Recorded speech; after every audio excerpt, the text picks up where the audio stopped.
All right, so today we're diving in to something that I think is really at the core of a lot of tough choices in project management. We're Yeah. talking about the good old make or buy decision. Right. We've got Project Management for Project Managers by Orlando Casbino here. Hmm. And we're going to try to unpack why sometimes choosing to buy can actually be the smarter play, Yeah. especially when it comes to managing risks on a project. Okay.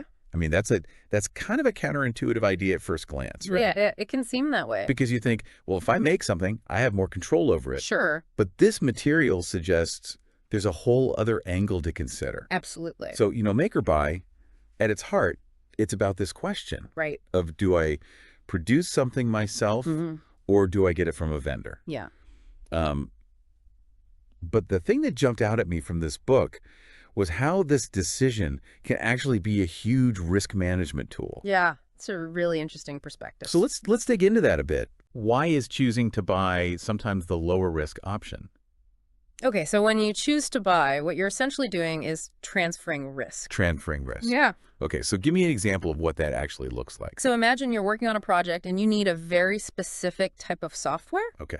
like something very specialized to your industry, maybe. Mm-hmm. If you choose to buy that software from a vendor who specializes in that area, you're transferring the technical risk to them.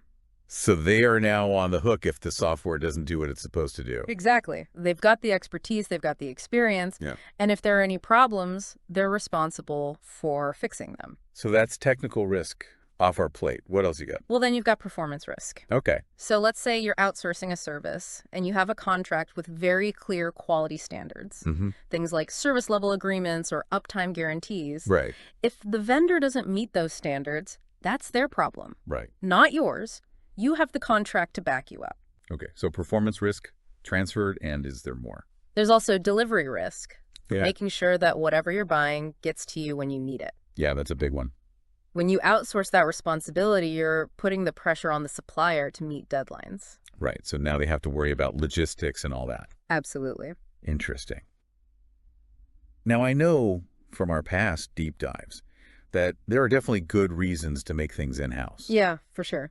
Like sometimes you need that tighter control, or you're dealing with sensitive information, Mm-hmm. or maybe you just have the resources and expertise already on your team. Right. So when does this whole risk transfer benefit of buying actually outweigh those advantages of making? That's the key question, right? Yeah. You have to look at the specific risks involved. Mm-hmm. If the risks associated with a particular component or service are really high, Okay. and they fall outside of your team's core expertise, Yeah. then buying becomes a more strategic choice. So you're saying it's not like buying is always better? Right.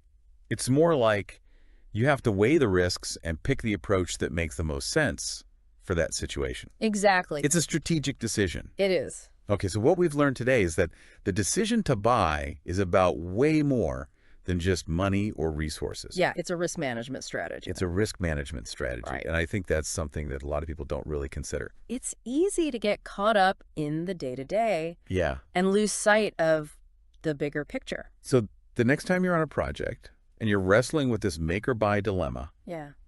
think about the risks involved. Mm-hmm. Think about where you can transfer those risks to an expert Right. and then make the decision that's going to give your project the best chance of success. Absolutely.